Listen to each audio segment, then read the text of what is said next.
What was it like when you were here doing your PhD, this whole neighborhood? I think this was all common ground. Oh, okay. But it was dark and scary? But it was dark and scary. I'm going to get an Americano, please, in this tiny mug. What would you like? I'm going to get a black tea. Close to me. My name is Simpson. I'm a computer scientist, and I'm also the Canada Research Chair in Biomedical Computing and Informatics. So why don't you talk about what it is that you do? I primarily work with medical images, and I mine them for more information so that we can use those to figure out what to do for patients. So we call that biomarker development. So I do imaging biomarkers. So we take CT scans or MRI scans, and we extract information from them that's below what a radiologist or a human can see, and then we use that to make predictive models. So I'm just going to try and understand what you said and spit it back at you.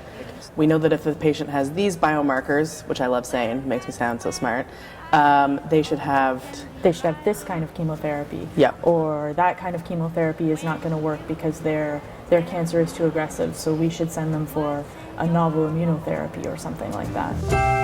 I know that. So, tell me about your awesome mug. This is a mug that has the Laurel Thatcher Ulrich quote on it, "Well-behaved women seldom make history." So that's one of those quotes that for me, I feel like I've seen it on Facebook like incorrectly attributed to Margaret Thatcher, Marilyn Monroe, all those people. But now that I know who it is, it won't be just a picture of Marilyn Monroe. Margaret Thatcher. Or Margaret Thatcher. who's obviously so liberal and so liberal forward thinking. Yep. Yeah. So what were the choices that led you to go to use your computer science knowledge to work on the stuff that you work on, which we will also talk about? Every time that I was in a room with a lot of clinicians, I brought something different to them that they didn't understand. And so that just kept happening. So it started happening when I was a PhD student at Queen's.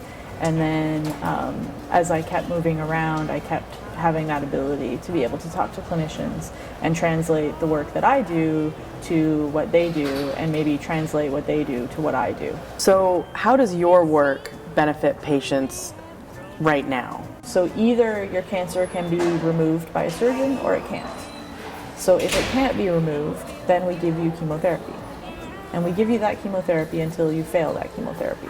Then we give you another chemotherapy until you fail that chemotherapy, and we keep doing that, right? But what if there was a different order of that chemotherapy that made more sense? Or what if it made more sense to have that immunotherapy first?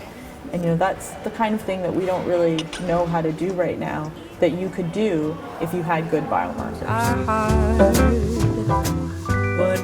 So we're going to take a moment to get to know you a little bit better. I'm going to say 2 words, and you pick the one that you like the most. Okay. Early bird or nighthawk? Early bird. Boston cream or old-fashioned plain? Old-fashioned. Yes. Winter or summer? Fall. Dog or cat? I have cats, but I'm a dog person. When I dance, I look like? Super cool. That's not true, but that's what I'm going to say. No, you look super cool. Yeah. When I grow up, I want to be? Prime Minister.